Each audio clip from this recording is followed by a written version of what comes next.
Hello and welcome to Gyansila.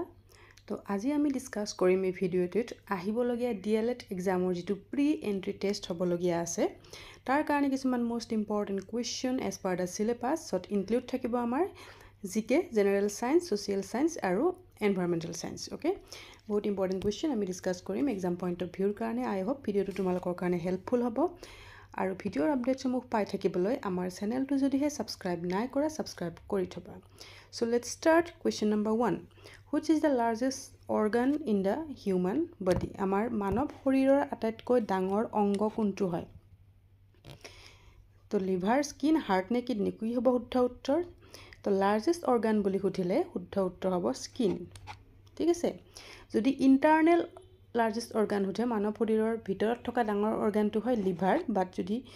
external হয় তেতিয়া skin হয় বা ডাইৰেক্ট যদি এনেকে largest organ হয় তেতিয়া हुधे তেতিয়াও skin শুদ্ধ উত্তৰ হ'ব okay next question which human blood group is rarest কোনটো তেজৰ গ্ৰুপ কমকৈ পোৱা যায়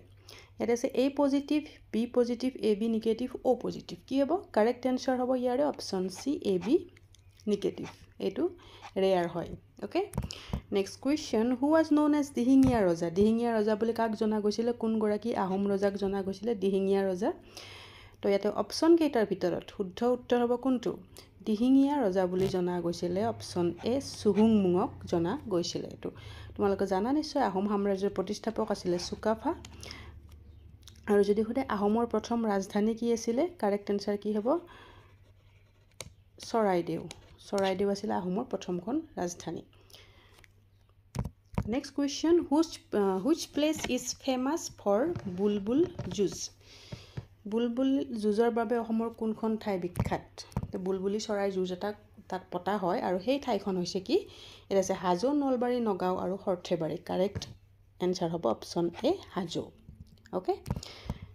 next which district is not under Barack valley তলৰ কোনখন জিলা বৰাক উপত্যকাৰ অধীন নহয় তো ইয়াতে আছে ডিমা হাছাও হাইলাকান্দি শ্ৰীভূমি কাছাৰ তো বৰাক যেটো উপত্যকা হয় বাৰাক ভেলি তিনিটা ডিস্ট্ৰিক্ট আছে আমাৰ অসমৰ তিনিখন জিলা আছে হেকিখন হৈছে কি হাইলাকান্দি শ্ৰীভূমি দ্যাট মিন্স কৰিমগঞ্জ বৰ্তমান শ্ৰীভূমি আৰু কাছাৰ তো ইয়াৰ যেটো প্ৰশ্ন সুধিছে কোনখন বাৰাক উপত্যকাৰ নহয় তো শুদ্ধ উত্তৰ হ'ব Dima Hasao okay next who was the founder of forward bloc party কোনে গঠন কৰিছিল তো ইয়াতে আছে অপচনত আছে লাল বাহাদুৰ শাস্ত্ৰী যেটো নহয় মহাত্মা গান্ধী এটো হয় নেকি এটো নহয় মদন মোহন মালবিয়া তেখেতো নহয় কাৰেক্ট আনসাৰ হ'ব অপচন ডি সুভাষ চন্দ্ৰ বোস তেখেতে কি হৈছিল কংগ্ৰেছৰ পৰা পৃথক হৈ পেলাই 1939ত গঠন কৰিছিল এই পাৰ্টিটো ফৰৱাৰ্ড ব্লক পাৰ্টি যেটোকে হিষ্ট্ৰী পাৰ্টটো ইম্পৰ্টেন্ট হয় যিকোনো এক্সামৰ কাৰণে তো এনেকুৱা বিলাক কোৱেশ্চনো ইম্পৰ্টেন্ট হয়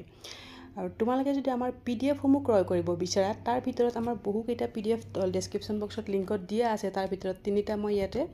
তোমালোকক দেখাইছো যিকিটা আহিবলগীয়া তোমালোকৰ এক্সামৰ কাৰণে ইম্পৰ্টেন্ট হ'ব তো যেটো এইটো পিডিএফ হয় এইটো 1200 কোৱেশ্চন থাকিব ইংলিশ মিডিয়ামত 96 रुपीस হয় বহুত ইম্পৰ্টেন্ট কোৱেশ্চন এটা ইনক্লুড হৈ আছে তোমালোকৰ সিলেবাস ওয়াইজ গোটেখিনি কোৱেশ্চন ইয়াত অলমোস্ট তোমালোকে পাবা আৰু বাকি দুটা স্পেশালি টেটৰ কাৰণে বনোৱা পিডিএফ আছিল আগতে বনাই থোৱা আছিল 200 এমসিকিউ আসাম এণ্ড ইটস পিপল এটো ইংলিশ মিডিয়ামত আছে 52 रुपीस আৰু 550 কোৱেশ্চন এটো আসামিজ মিডিয়ামত আছে এটো रुपीस 60 হয় তো যদি তোমালোকে লব বিচাৰে পিডিএফ কিটা তেতিয়া হলে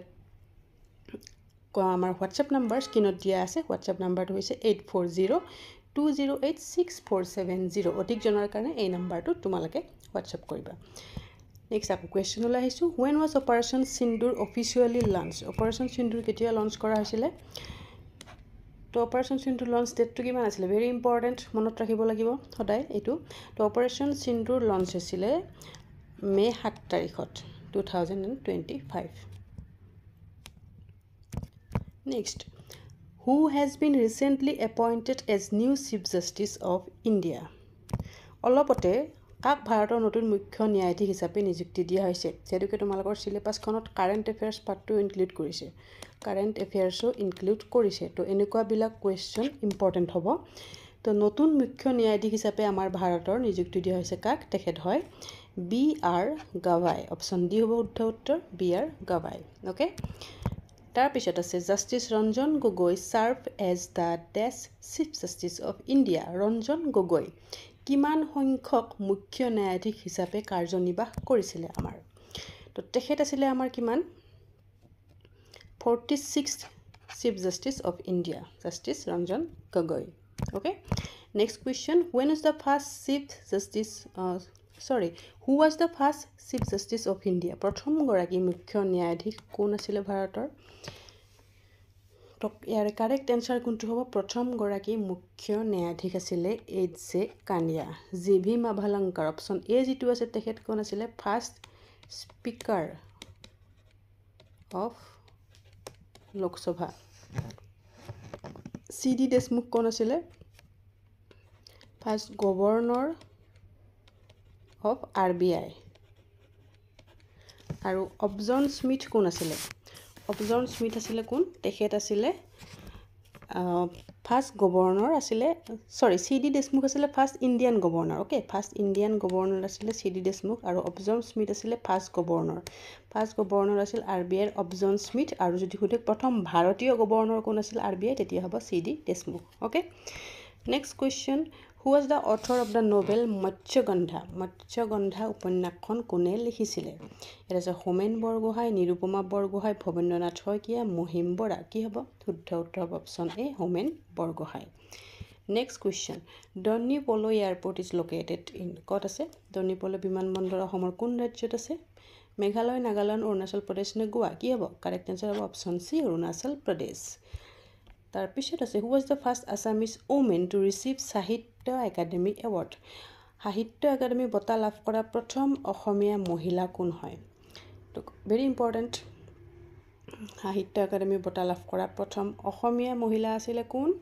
অপচন সি নলিনীবালা দেৱী তেখেতৰ কবিতা পুথি যিখন আছিল কি অলকা নন্দা এই পুথিখনৰ কাৰণে তেখেতে সাহিত্য একাডেমি বঁটা লাভ কৰিছিল প্ৰথম গৰাকী অসমীয়া মহিলা হয় আৰু সাহিত্য একাডেমি বঁটা লাভ কৰা প্ৰথম অসমীয়া কোন হয় যতীন্দ্ৰনাথ দুৱৰা হয় সাহিত্য একাডেমি লাভ কৰা প্ৰথম অসমীয়া তেখেতৰ কবিতা পুথি এখনো আছিল বনফুল আৰু সেইকাৰণে তেখেতক কোৱা হয় কি বনফুলৰ কবি বুলি কোৱা হয় ঠিক আছে clear next who road the book life of a driver কোনে এইখন কিতাপ লিখিছিলে লাইফ অফ এ ড্ৰাইভাৰ এই কিতাপখন লিখিছিলে কাৰেক্ট আনসাৰ হ'ব ইয়াৰে option C Rupam Dutta next question the river Tuni river is located in which district of Assam Tuni নদী অসমৰ কোন জিলাত আছে ক'ত আছে টুনি নদী তো টুনি নদী আছে আমাৰ অসমৰ মাজুলীত আছে এইটো নদী টুনি নদী ঠিক আছে next the state of Assam has which of the following climate অসমৰ জলবায়ু তলৰ কোন প্ৰকাৰৰ হয়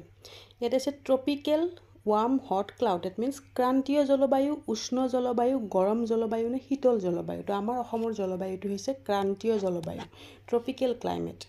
ওকে নেক্সট আছে Parag festival is celebrated by which community Parag উৎসৱ অসমৰ কোনটো জনগোষ্ঠীৰ লোকে পালন কৰে তো পৰাগ উৎসৱ পালন কৰে কোনে মিচিংসকলে পালন কৰে এই উৎসৱটো পৰাগ উৎসৱ next Chinnaswamy stadium is located on which state important popular হয়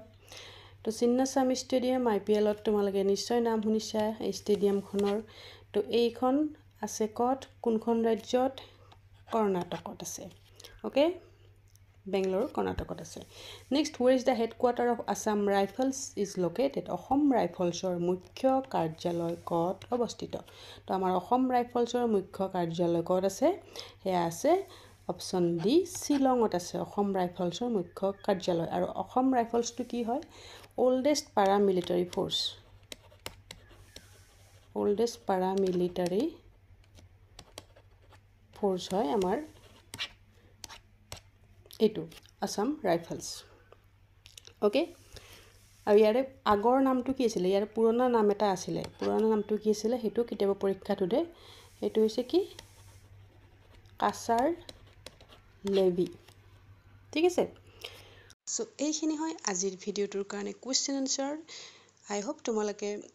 ভাল পাইছা কোৱেশ্চন আনসাৰখিনি কিমানটা শুদ্ধ কৰিব পাৰিছা কমেন্ট সেকশনত কমেন্ট কৰিবা thank you so much for watching আৰু এনেকুৱা কন্টেন্টসমূহ তোমালোকে পাই থাকিবলৈ আমাৰ চেনেলটো যদিহে সাবস্ক্ৰাইব নাই কৰা কৰি থবা থ্যাংক ইউ সো মাচ